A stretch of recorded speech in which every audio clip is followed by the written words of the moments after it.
Donc, j'intègre une fonction f sur quel intervalle sur l'intervalle 0pi. Est-ce que l'on connaît f sur 0pi?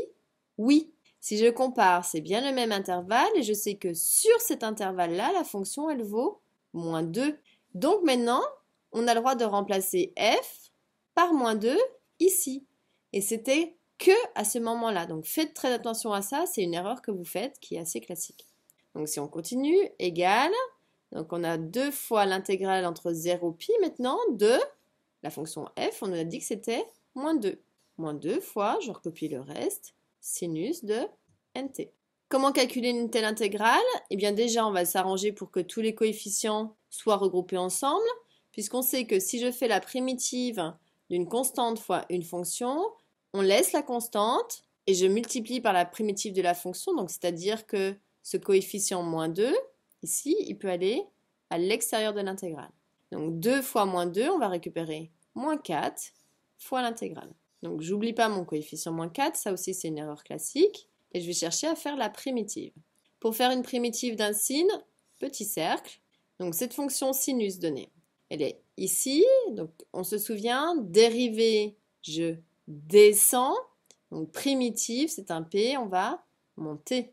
Donc je tourne d'un quart de tour ici, sin, j'arrive ici, c'est-à-dire à un moins cos. Alors si vous avez juste répondu cosinus de nt, c'est faux. Pourquoi? Parce que ici, c'est pas juste cosinus de t, il y a un coefficient. Donc il faut venir compenser pour bien avoir un coefficient de 1 ici. Donc là, on va diviser par n. Pris entre 0 et pi.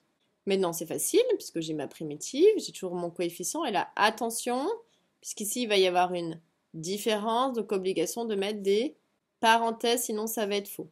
Et donc, on va faire image de la borne supérieure moins image de la borne inférieure. Donc, on va avoir moins cosinus de n pi sur n, moins, c'est-à-dire je récupère plus, cosinus, donc en 0, n fois 0, ça fait 0, sur n.